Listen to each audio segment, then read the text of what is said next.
One Question is brought to you by Turnkey Search, a top industry search firm since 1996.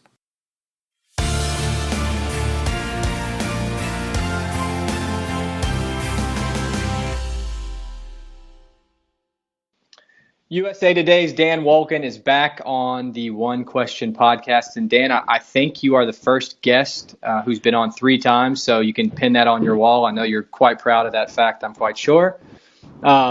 I did want to discuss the tweets you sent out yesterday that were interesting, and probably for some who saw them, probably a little bit, probably took them aback a little bit on the topic of football head coaching contracts around the nation and the marketplace for such talent. And so I'm just going to read your tweets real quick just to provide context for anybody who did not see them.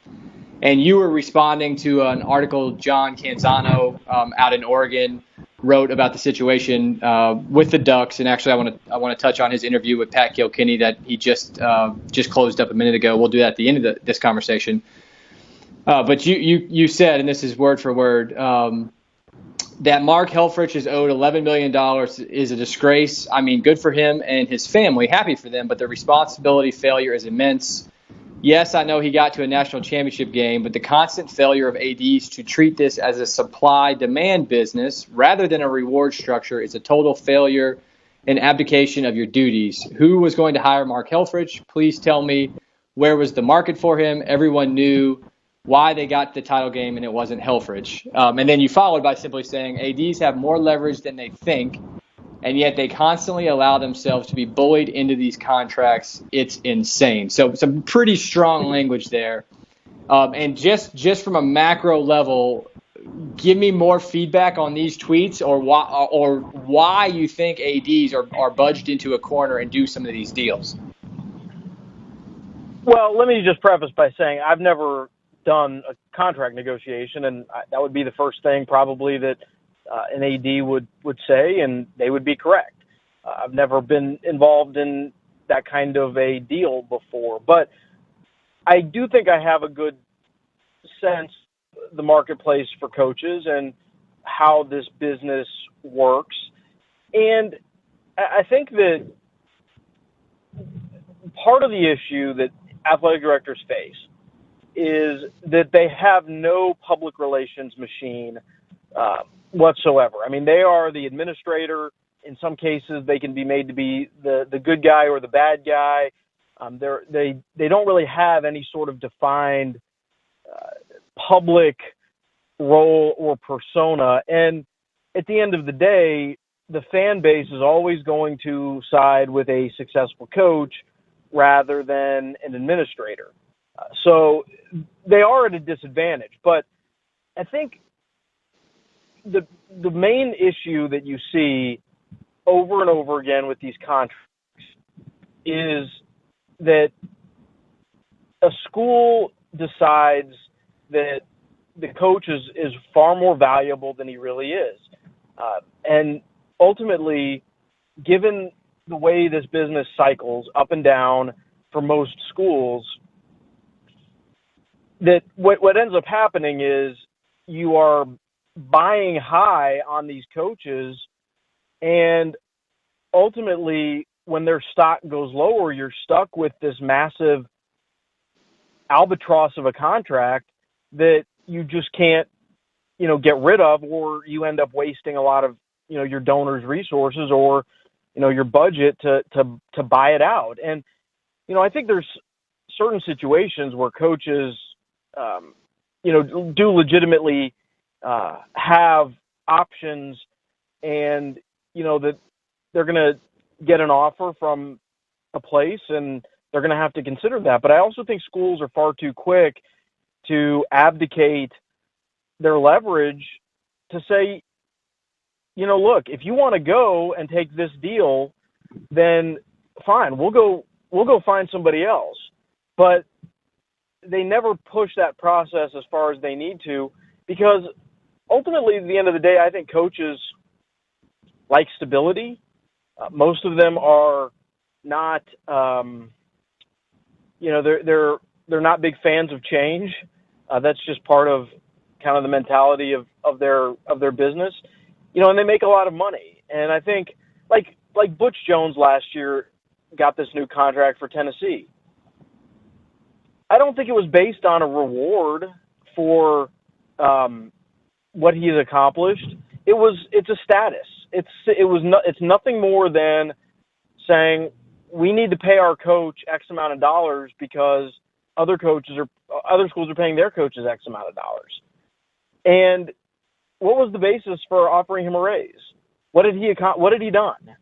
And so I think there's a lot of factors that play into it. But I think the agents have had these ADs over time, and situations like this Mark Helfrich deal are proof that that they're not great negotiators. And if they want to stop paying these massive buyouts, they need to be better. So two of the variables, of course, involved here, Dan, and I want to touch on both of them. I do want to come back to what you call the PR machine, because that's an interesting concept. Two of the variables on the other side of the table, of course, would be recruiting and the length of contract for the head coach, in the perception of how that plays in perspective for prospective student athletes and those who are helping them make decisions, as well as interfacing with your donors. And maybe this is part of the PR equation of your head coach interfacing as well with your donors. And if they're not in a position that they feel of stability, that can erode some confidence and or relationships between the AD and donors there as well. But so specifically on the recruiting front, is that a misnomer in your view, that a guy has to have 4 or 5 plus years in order to play well from a recruiting standpoint? Or is that more of a real thing maybe than you give it credit for? How do you see that specific variable in this situation? I think that coaches and agents have done a really good job of convincing ADs over the years that is significant. Whether it actually is significant, I just don't see a lot of evidence to that effect. I mean, we live in a world now where a coach has one bad year, he's on the hot seat, so to speak. And I don't think anybody believes that a coach's job is safe for 5 years. I mean, except for Nick Saban or, a handful of others.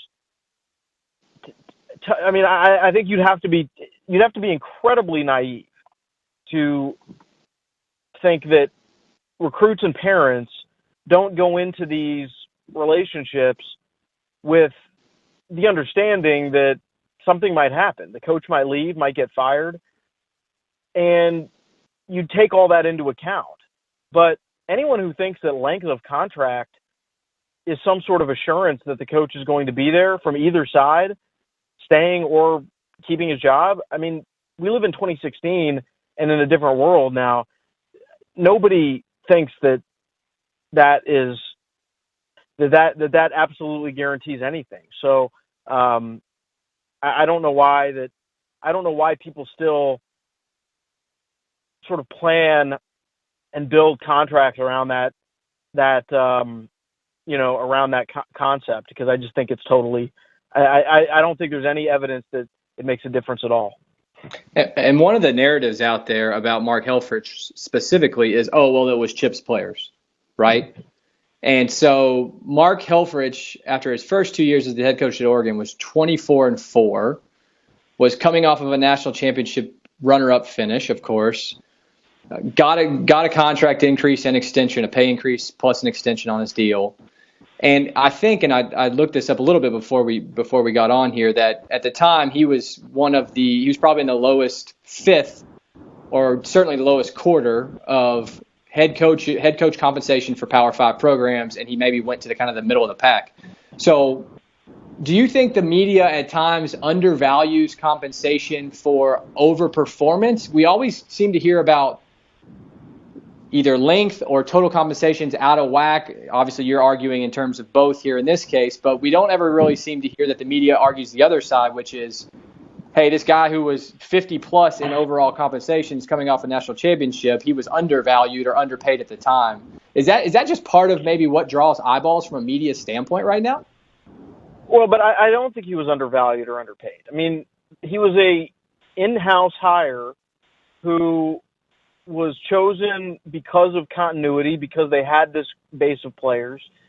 And yes, he did a good job, but there was nothing in there that he did that made me think that it was necessarily sustainable. I think it was pretty clear that he had one of the best players, or he had the best player in the country, and that he was going to lose that best player, and that at some point he was going to have to figure out how to transition into the next phase of the program. And that's, to me, where he had to prove it. And every situation's different. I mean, we could go through all of these and, nitpick. Yeah. But I think there's the issue I have isn't necessarily length or compensation. It's guaranteed compensation. It's, and this is where the fight is with the agents and with the coaches. And I understand it. I mean, this is a volatile business, and coaches can at times have a very narrow window to build to build their wealth, and they have to take advantage of it, and that they want to get as much guaranteed money as possible.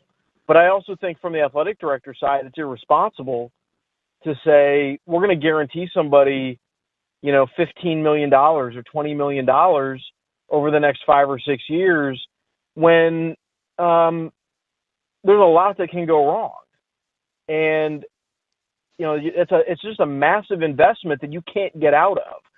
And I think you have to ask yourself, if you push back and, the amount of guaranteed money is smaller, what happens? Does your coach just walk away?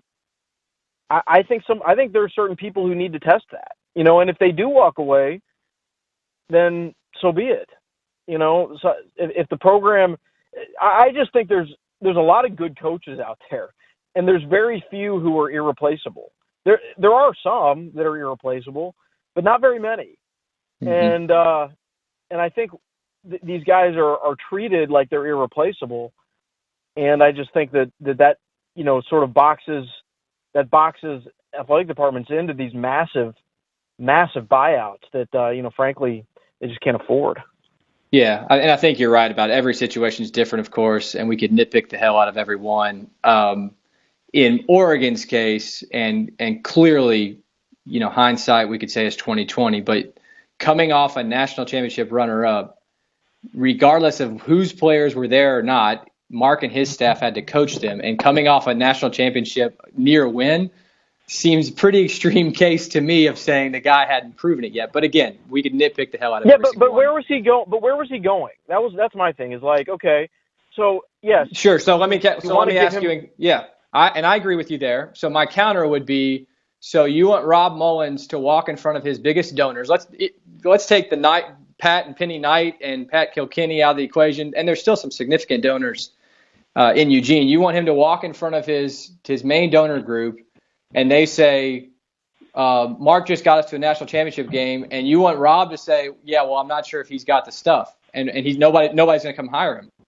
Somebody would have hired, if they didn't give him probably market rate, eventually somebody would have come and hired him. It's easy for us to say that now, but certainly we have to recognize that eventually, had they not rewarded Mark, and again, 24-4 national championship runner-up, somebody would have come and hired him. Certainly, can't we agree there? Well, I don't know. I mean, it would depend on how the following years went. And I'm not saying you don't give him a new contract. I'm just saying the amount of money that he was guaranteed was significant, more significant, I think, than what he had proven in terms of the sustainability of the program. So, right. There's a lot that goes into it.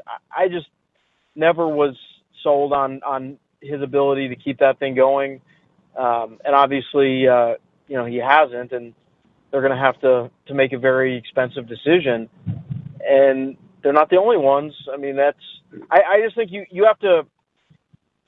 do have to remember this is a cyclical business, and hardly anyone stays good for a very long time. And I just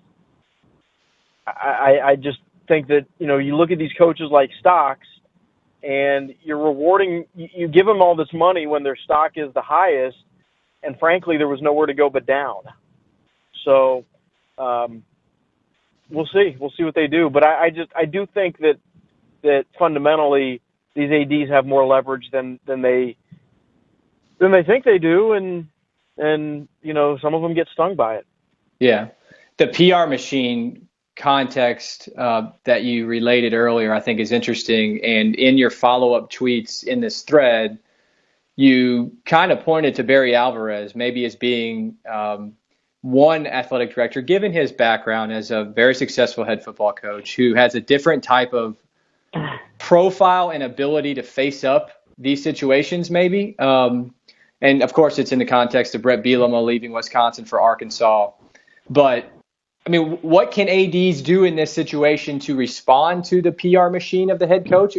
Is there any constructive methodology or constructive practices they can put into place to make sure that they have an equal voice within the constituency base? Yeah, it's a tough situation, and I think that there is a difference with somebody like Barry Alvarez because he has so much respect and gravitas in that community. And I remember I was in Madison that summer after Brett had taken the Arkansas job, and I talked with Barry for a while, and he laid it all out pretty clearly and just said, look, I've got a responsibility to our entire athletic department and to operate within certain very reasonable budget issues, and I am not going to sit here as an AD and be held hostage every time an assistant coach wants to go job hunting and go get a raise. I was a coach, and I know there's a lot of assistants out there, and this is our salary structure, and this is what we're going to do. That's a pretty gutsy, thing to say, but Barry Alvarez can say that. I'm not sure there's a ton of ADs who can frame it the same way. But I think it's a very fair argument if you take the emotion out of it. The problem is this is college football, and emotion plays a huge part. And yes, I mean, a coach, I just think that athletic directors are afraid that their coaches will walk away, and if there's any lack of success for the next coach, then the athletic director is going to get blamed for not paying what the coach wanted. And that's a conundrum that is very difficult to solve. But I